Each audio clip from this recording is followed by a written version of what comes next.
감사합니다. 대전 구봉선원에 사는 정범이라고 합니다. 오늘은 건강경 제2 선행 기청분 제2 선행이 일어나 법을 청함, 이 부분에 대해서 말씀드리겠습니다. 본문을 먼저 한번 읽어드리겠습니다. 시 장로 수보리 제대중중, 그때 장로 수보리가 대중 가운데 있다가 적종자기 변단우견 우설착지 합장공경, 자리에서 일어나 오른쪽 어깨에서 옷을 벗어매고 오른쪽 무릎을 땅에 대고 합장하고 공경하면서 200불은 희유세존, 부처님께 말씀드렸다. 희유하옵니다. 세존이시여. 열애 선원염제보살, 선부촉제보살, 열애께서는 모든 보살들을 잘 호염하시고 모든 보살들에게 잘 부촉하십니다. 여기서 장로는 이 덕행이 높고 나이가 많은 큰 스님들을 일컬는 말입니다. 그리고 이 장로 수보리라고 했는데, 수보리는 10대 제자 중에서 해공 제일 수보리 존자죠. 그래서 아주 제자들 중에서도 최상급에 속하는 뛰어난 제자입니다. 근데 이 수보리의 특징은 뭐냐면 공의 이치를 제일 잘 이해한다는 겁니다. 공이라는 것은 고정된 것이 없다. 모든 것은 변화하는 것이다. 실체가 없기 때문에 모든 것을 공하다고 하죠.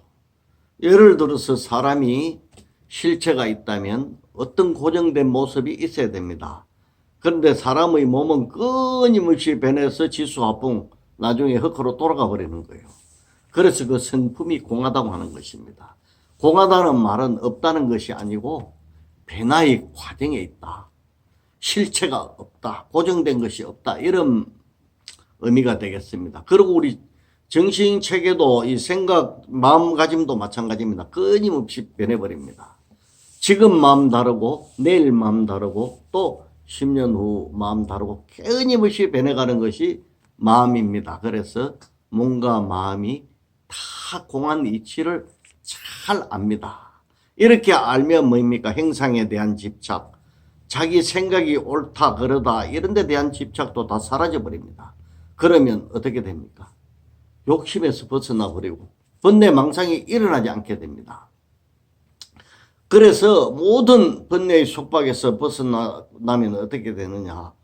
그 보는 안목이 지혜로워집니다. 반야지혜가 드러나게 되죠. 우리 반야지혜가 번뇌망상에 의해서 왜곡돼서 사물을 보다가 이제 그 번뇌망상이 없어지니까 있는 그대로 똑바로 보게 되는 것입니다. 그래서 수보리는 아주 괴로움이 없습니다. 번뇌가 없기 때문에. 그래서 항상 좋고 항상 길하다 하여 선현 또는 선길이라고 부릅니다. 여기서는 선현 기청분이죠. 선현이 일어나 법을 청하다, 이런 말이 됩니다. 근데 이러한 수보리가, 아주 뛰어난 수보리가 부처님께 지극히 공손된 모습으로 예를 올리면서 희유하옵니다. 세존이시여. 아주 드문 일이옵니다. 세존이시여. 이렇게 말씀을 올립니다. 이것은 왜냐하면 이제 수보리가 부처님을 보고 그냥 일상생활하는 모습을 보고 깨달음을 얻었습니다. 여태까지 부처님을 수십 년 동안 모시고 있으면서도 그냥 애사롭게 보고 느낌이 없이 우리가 타성에 젖었다고 하죠. 그렇게 살던 수보리가 오늘은 부처님이 대중들하고 걸식을 나가서 차제거리 차례차례 공양을 얻으면서도 항상 행복하게 얻는 모습, 뭔가 바라는 것도 없는 모습, 그리고 공양 그릇을 다 드시고 공양 그릇을 씻고 옷을 벗고 윗옷을 끝옷을 벗는 거죠. 가사를 벗고 또 자리를 직접 펴고 편안히 앉는 것은 교만심이 없어져 버렸잖아요. 내가 남보다 높다는 아집이 소멸되어 버렸습니다. 이러한 행동은, 부처님의 행동은 다 깨달음에서 나온 행위다. 깨달지 않으면, 아집이 없어지지 않으면 자기를 내세우는 마음을 어떻게 없앨 수 있으며, 또 자기가 스승으로서 대접을 받아야 된다는 그런 생각이 어떻게 나지 않을 수 있겠습니까? 이거는 아집이 없어진 깨달음을 얻은 부처의 경지에서 가능한 것이다. 그런데 보통 스승들은 보면 자기에게 말만 좀 공경스럽게 하지 않아도 막 건방지다고 꾸짖고 그러죠. 근데 부처님은 대접받으려는 일체 생각이 없습니다. 그래서 모든 아집을 버렸기 때문에 부처님이 끝없이 대중교화를 할 수가 있습니다. 이러한 모습에서 수보리가 감격이 넘치죠. 아, 저것이 바로 부처님의 깨달음이구나. 이제 자기도 부처님의 걸어가신 길을 동참하게 될 것입니다. 그걸 깨달았기 때문에. 그래서 혼자만의 깨달음을 추구하던 수보리가 이제 대승의 길, 보살의 길에 드디어 들어서게 됩니다. 여기서 만일 사람이 공하지 않다면, 아까도 말씀드렸지만 부처는 영원히 부처이고 중생은 고정된 중생이어야 되지만, 그러면 중생을 구제할 수가 없습니다. 고정되어 있으면. 그렇지만은 부처님은 중생 구제하는 것이 중생이 고정되지 않았기 때문에 하는 것입니다. 이런 이치를, 공한 이치를 잘 아는 수보리도 그것을 제대로 실천하지 못하고 중생교화에 무심하다가 오늘에서 드디어 부처님의 행위를 보고 공의 진수를 아주 깊이까지 깨닫게 되는 것입니다. 중생도 고정된 것이 아니고 부처도 고정된 것이 아니고 둘이 상대적인 관점에 볼 수도 있는 이치도 아니고 자타불이, 중생과 부처가 둘이 아닌 그러한 상대적인 개념에서 넘어선 진리의 자리에 드디어 들어가게 된 것입니다. 한결같이 부처님이 마음이 편안하신 것은 번뇌망상이 없기 때문이고, 중생교화의 힘이 끊임없는 중생교화를 하시는 것은 자타불이, 중생과 부처가 둘이 아닌 이치를 실천하는 것이며, 조용히 앉아 계시는 것은 일체 번뇌가 쉬었기 때문입니다.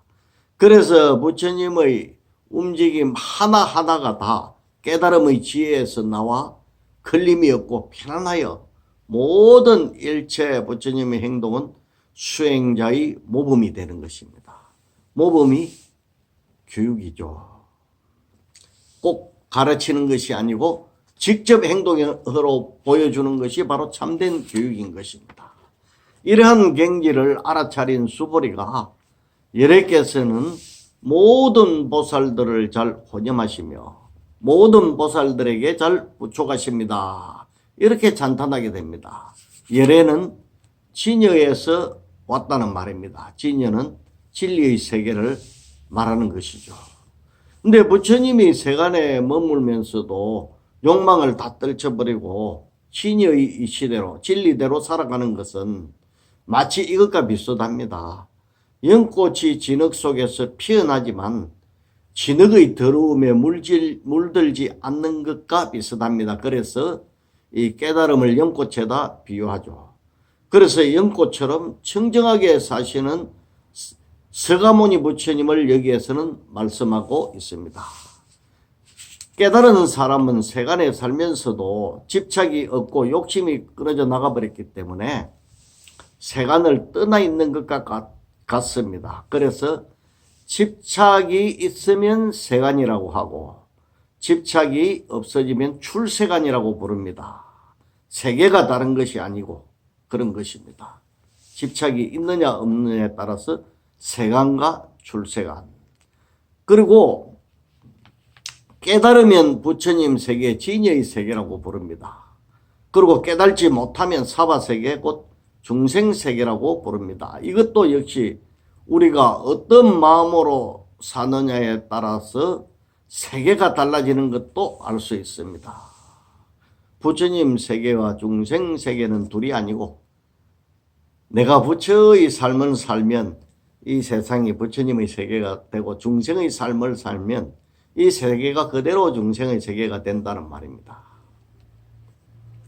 그러면 이제 보살이라는 단어가 나왔는데 보살은 보디사트바라고 하죠. 곧 보리살타를 줄임말이 보살입니다. 보리할 때 보자고 살타할 때 살자입니다. 보리는 뭡니까? 깨달음이고 살타는 중생입니다. 그래서 한문으로는 각유정이라고 하죠. 깨달을 각자에다가 정이 있다. 유정은 중생입니다. 깨달은 중생을 보살이라고 합니다. 우리나라 말로 깨달은 중생이죠. 이것은 그 보살의 이치를 우리가 배울 때 보면 위로는 깨달음을 추구하고 아래로는 중생을 구제하는 것이 보살이라고 합니다. 이 말은 뭐냐면 사실 이 아래는 행식적인 구분입니다. 그래서 보리를 구하는 깨달음을 구하는 그 자체의 수행이 바로 중생구제가 되는 것입니다. 중생구제와 깨달음을 구하는 것이 하나이지 둘이 아니라는 것입니다. 그래서 상구보리 하하중생이라고 하죠. 위로는 깨달음을 구하고 아래로는 중생을 구한다. 즉 위로는 깨달음을 구하고 아래로는 중생을 구제한다고 하지만 사실은 이 아래를 행식적인 구분일 뿐이지 실제로는 이 아래가 없습니다. 그래서 보살의 수행, 깨달음을 추구하는 수행이 바로 중생 구제입니다. 그래서 보살을 자리리타를 실천하는 수행자라고 합니다. 자리리타는 자기도 이롭고 중생도 이롭게 한다. 이런 의미죠. 그러니까 자기도 이롭고 남도 이롭게 한다. 그러면 보살은 중생을 구제함으로써 자타가 둘이 없는 나와 남의 상대적인 개념을 넘어서게 됩니다. 그러면 보살의 깨달음을 얻지 않습니까? 그래서 보살에게 이로운 거예요. 또 중생도 교화를 받아서 중생도 이로운 겁니다. 그래서 내가 중생을 구제했다고 나는 좋은 일을 했어. 나는 대접받아야 돼. 이런 생각이 논다면 진정한 보살이 될 수가 없겠죠. 아주 초보적인 보살입니다. 그렇다고 해서 그런 분도 깨달음을 추구를 하면서 상을 내더라도 아예 추구 안 하는 것보다는 몇 배로 나을 것입니다. 그래서 참 잘합니다. 중생 구제한다고 고생하시네요. 그렇게 말씀해 주시면 되는 거예요. 그리고 중생 구제하는 것이 나의 수행입니다. 이렇게 대답하시면 얼마나 좋겠습니까? 그렇기 때문에 나에게도 엄청 이익입니다. 그래서 이 행위를, 보살의 행위를 그대로 실천하는 것이 바로 진정한 선입니다. 선행을 행하면서도 이것은 내가 저 사람에게 단순히 도와준 것이 아니고 선행을 행한 것은 나에게 복이 되기 때문에 나에게도 이롭습니다. 그래서 모든 것이 자리리타로 구성이 원래 되어 있습니다. 남을 이롭게 하면 나에게도 이로운 것입니다. 근데 사람들은 남을 이롭게 해놓고 자기는 마치 손해본 듯이 생각하는 사람이 있을 것 같아요. 그 점은 이제 우리가 다음 시간부터 한번 해석해 나가기로 해보겠습니다. 보통 보면 수행하는 보살들이 중생을 구제하면서 처음에는 온갖 감정과 생각이 나타납니다. 불만도 나타나고 또 잘했다는 자부심도 나타나고 여러 가지로 생각들이 나타나는데 구제를 하면서 그러한 욕망이나 자기의 우월감, 아집 이런 것들을 버려나가는 것이 바로 수행이다. 이 말은 대부분 서로 관계 속에서 갈등이 많이 일어납니다. 그래서 이 관계를 진리의 이치대로 잘 실천하면 갈등이 사라집니다. 갈등이 사라진다는 것은 내가 진실을 보기 때문에 사라지는 것이고 번뇌망상이 제거되는 것을 의미하고 있습니다. 그러므로 이 보살은 중생구제의 원력 없이 혼자 조용한 곳에 머물면서 자기 깨달음을 추구하는 사람은 보살이 될 수가 없습니다. 보살은 중생구제에 적극적으로 실천하면서 또 인연 따라 혼자 있게 될 때 그때는 또 홀로 선정에 들어서 깨달음을 추구하기도 하지만 중생 구제의 원력을 놓치지 않습니다. 그래서 그것을 보살이라고 합니다. 보살 그 자체가 자리릿하잖아요. 남을 이롭게 해주지 않고 혼자의 깨달음을 추구를 하는 사람은 아직도 자타무리의 불이문, 대성의 그 절에 큰 사찰에 들어가는 최초의 문이 불이문이지 않습니까? 둘이 아니다. 둘이 아닌 세계에 들어간다. 상대적인 관점에 넘어선 세계, 절대 진리의 세계로 들어가는 것은 자기 혼자의 깨달음 수행으로는 부족하다. 이렇게 보고 중생과 함께 가는 길을 선택한 것이 바로 보살의 수행이고 삶이고, 아라한가를 정득한 수보리가 바로 부처님에게서 이 점을 발견합니다. 자타가 둘이 없는 절대 진리의 세계에서 논이시는 부처님의 경지를 바라보게 되는 거예요. 그래서 자기도 이제 보살이 되는 거죠. 이런 보살들을 부처님들이 직접 인도해서 삿된 길로 빠지지 않고 바른 길, 수행하는 길로 잘 인도해 주는 것이 바로 선호염 제보살입니다. 모든 보살들을 잘 보호하고 염려해 주시는 겁니다. 그리고 아마 부처님이 자기가 인연이 다 돼서 우리가 있는 사바세계에 안 계실 때까지 생각을 하셨나 봐요. 선부촉을 합니다. 부촉하는 것은 무엇이냐 하면 공부가 잘 익은 큰 보살들에게 처음 발심한 미숙한 보살들을 부촉하는 거예요. 잘 가르쳐서 수행이 잘 되게끔 인도해 주라. 이렇게 부촉하는 거예요. 그러니까 큰 스님들이나 이 장로들을 모아놓고 너희들은 앞으로 초발심자를 잘 이끌어 나가고 잘 가르쳐 나가고 그들이 모범이 되어라. 이것이 부촉이죠. 그래서 자신이 직접 하는 것은 선호념이고, 뛰어난 보살 제자들에게 그 나중에 처음 들어오는 발심한 보살들을 부탁해서 잘 가르치게 하는 것이 선부촉인 것입니다. 그래서 불교가 대대로 이어질 수 있게 되는 것입니다. 다시 말씀드리면 앞에서 부처님은 아집이 사라졌기 때문에 글식으로 자타가 평등한 이치를 실천하시고, 또 일반 대중과 똑같은 생활을 하시면서도 대접받으려는 어떤 건의의식이나 이런 것이 조금도 없습니다. 이와 같은 부처님의 모든 행위가 수행자의 모범이 되고 가르침이 됩니다. 그래서 제자들은 이를 보고 부처님의 행동만 봐도 저절로 깨우치고 진리를 깨닫게 됩니다. 우리가 아무리 좋은 이야기를 해도 믿지 않던 중생이 부처님이나 깨달은 큰 덕이 있는 어떤 그런 분들에게 가서는 그 모습만 봐도 감흥을 하고 깨달음을 얻지 않습니까? 바로 이런 차이가 있습니다. 그래서 제자들이 그 부처님의 행동 하나에서 오늘 수보리처럼 부처님의 살아가는 모습 그 자체를 보고 깨달음을 뉘우치는 경우도 많이 있습니다.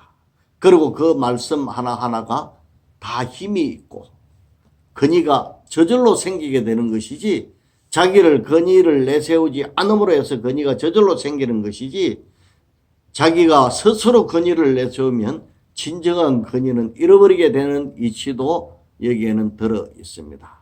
그래서 부처님의 일상생활 그대로가 바로 선호염 제보살이고 선부촉 제보살인 것입니다.